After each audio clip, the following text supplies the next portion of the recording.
কিরে, তোর বিয়ের নেমন্তন্নটা কবে খাবো? বিয়েটা কর, বয়সটা তো আর কম হলো না। তোমারও তো বয়সটা কম হলো না ঠাকুমা। আমি কি জিজ্ঞাসা করেছি তুমি কবে চিতায় উঠবে? কিরে, প্রেম টেম করছিস নাকি? আগের দিন দেখলাম ফেসবুকে একটা ছেলের সাথে ছবি পোস্ট করেছিস। তোমার মেয়ে 10টা ছেলের সাথে প্রেম করার পর আগের মাসে একটা মাতালের সাথে পালিয়ে গেছে না? কিরে, যে ছেলেটার সাথে ঘুরিস, ও কাজ বাজও কিছু করে না, সারাদিন তোর সাথে শুধু টোটো কোম্পানি হয়ে ঘোরে? না গো কাকিমা, ও গভর্নমেন্ট জব করে।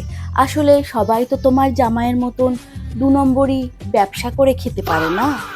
তা এখন কি কাজকর্ম করছিস তুই? এই তো একটা প্রাইভেট কোম্পানিতে জব করছি। বেসরকারি?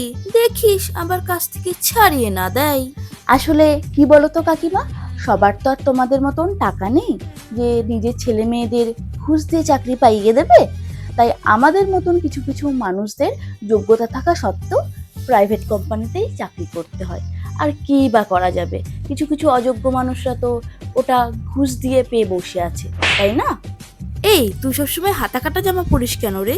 খুব বিশ্রী লাগে। তুমি আগে তোমার শাড়ির আঁচলটা দিয়ে নিজের ভুঁড়িটা ঢাকো কাকিমা, বড্ড বাজে দেখাচ্ছে। কি রে, এত মেকআপ করার পরেও তো তোকে সেই কালোই লাগছে। তুমি যে সবসময় 5 ইঞ্চি হিল পরে ঘোরো, আমি কি তোমাকে কখনো বলেছি? আর এটাকে না মেকআপ বলে, এটা কোনো মুখোশ না যে আমি তানিয়া থেকে ঐশ্বর্য রায় হয়ে যাব।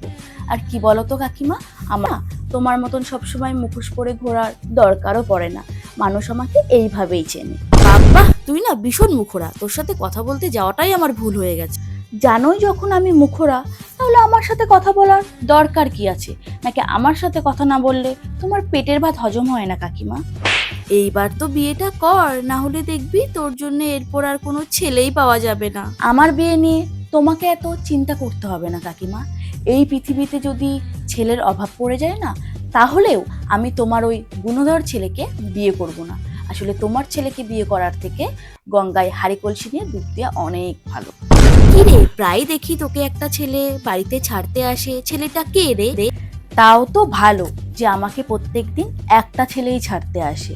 তোমার মেয়ের মতন আসলে আমি তো আর সপ্তাহে সপ্তাহে ছেলে চেঞ্জ করতে পারবো না, তাই না? তাই আমাকে ওই একটা ছেলেই ছাড়তে আসে। মা, আমি অফিস যাচ্ছি। বলছি কাকিমা, তুমি কি থাকবে না চলে যাবে? আসলে কি বলো তো কাকিমা, আমার তো কাজকর্ম করে খেতে হয়। তোমার মতন এত সুখী নয় গো আমি, যে বিকেলবেলা হলেই পাড়ার মোড়ে নাইটি পরে কোমরে গুজে লোকের নামে পরচর্চা পরনিন্দা করলেই নিজের পেটের ভাত হজম হয়ে যাবে। তাই আজ আমি উঠি গো, ঠিক আছে?